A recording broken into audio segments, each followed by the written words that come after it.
I've tried fad diets, powders, pills, still my weight's been up and down like a yo-yo, until the AIDS plan taught me how to take off weight and help keep it off. Imagine this, our bodies cling to extra weight as fiercely as a mother holds onto her newborn. This deep connection means that once we gain weight, our bodies fight to keep it, seeing this new weight as the new normal. It's like a silent battle within, where losing weight becomes more than just a challenge. It becomes a full-on war against our own biology. Sadly, this struggle ends with most of us, 90% in fact, gaining back all the weight we managed to lose. Why? Because beneath the surface, there are hidden forces at work, shaping our weight loss journey in ways that we might not expect. According to Statista, 50% of Americans actively try to eat healthier. More than 40% of adults are considered obese. And here lies the issue. Our society is not prepared for this adjustment and leaves people empty-handed on their hard efforts to make better choices. People in more states are larger than ever. It's worse in Oklahoma, Louisiana, and West Virginia.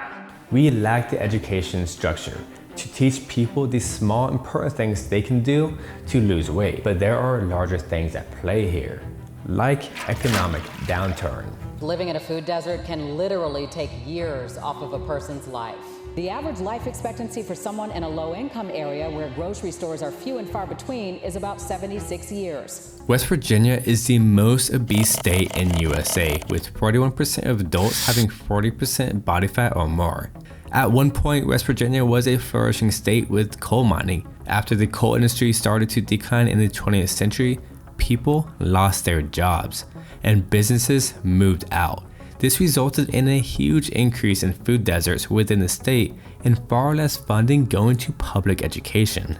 This repeats itself through many states across America, resulting in people within these locations eating mainly carby, sugary, and processed foods that have a much higher shelf life compared to healthier alternatives like veggies. If everyone's eating a certain way, others will follow suit, especially if that's all you have. If you knew you were going to fail at something, would you still attempt it? For some of you, the answer would probably be no. After all, our time is a finite resource that we just do not want to waste. Don't worry about making mistakes.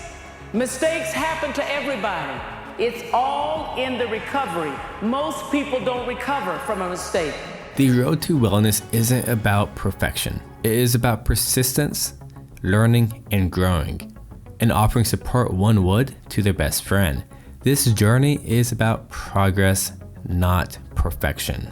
Seeking for perfection will only set you up for failure. After all, we are at war with ourselves. Most of us, including me, are on autopilot. And this way of doing things, mindlessly, have been prevalent for a very long time now. And it's not necessarily a bad thing. When we go to work, some of those tasks are done on autopilot. Walking, checking our phones when a notification pops up. And if you're anything like me, using navigation in your home city are all forms of being on autopilot. All of these require close to zero mindfulness. This is the same principle that can be translated to trying to eat healthier, following a workout program, and listening to your favorite influencer on how to lose weight. We are simply just listening and not truly trying to understand the inner workings of what is being said or what we are reading. Every morning I wake up, brush my teeth, and get ready for the day.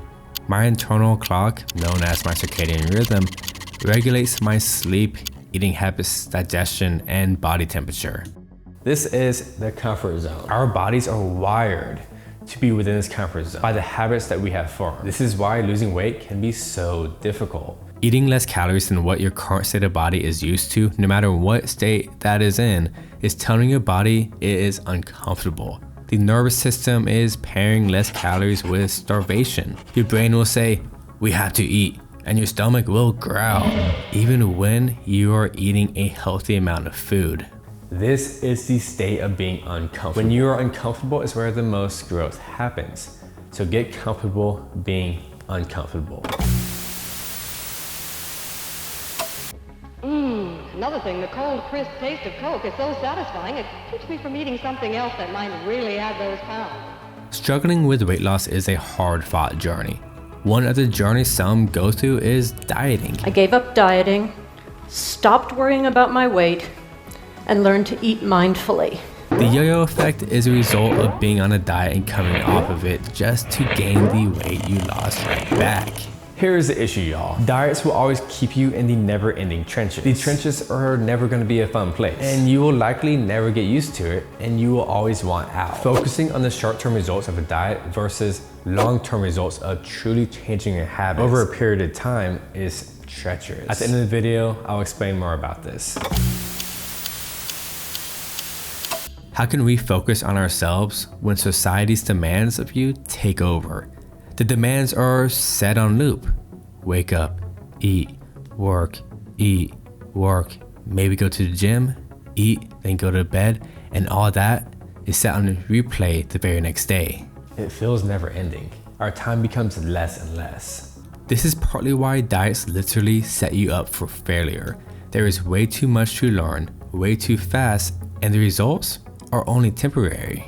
Passively losing weight without being bombarded with huge changes is essential.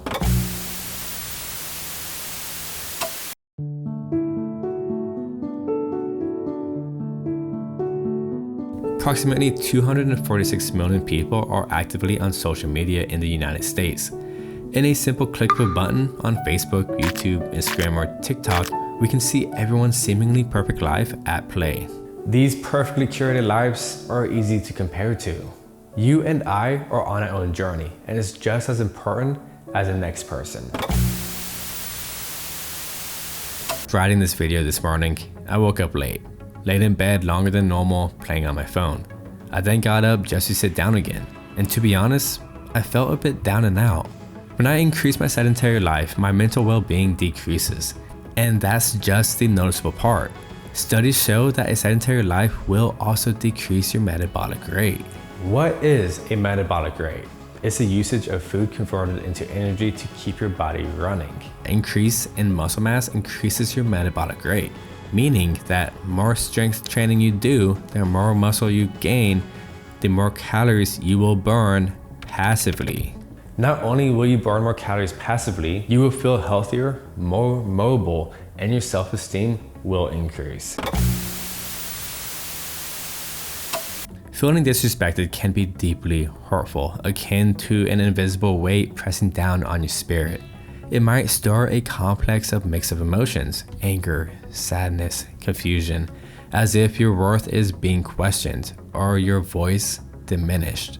It challenges one's sense of dignity and respect, fundamental human needs, creating a ripple of doubt about one's place and value in social or personal context. And this ripple effect translates to the way you see and treat yourself.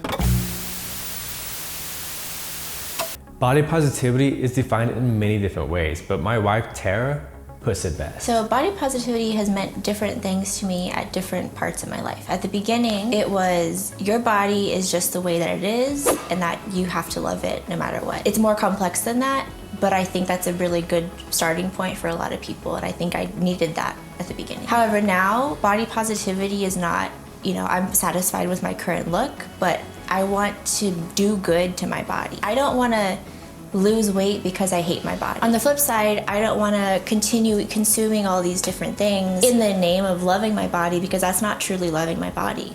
You're not doing good by your physical self and the longevity of your life by just consuming anything that you want to eat. Truly loving yourself is body positivity. Truly loving yourself is knowing what is good and right for your body and your mental health. It is truly respecting your body. After all, how can one respect themselves if they do not love themselves? Even if others bring you down, ignore them. Say this with me: I love myself and I am worthy of love. If you want to learn a foolproof way on how to lose weight without looking at the back of boxes and being on a finicky diet, check out this video.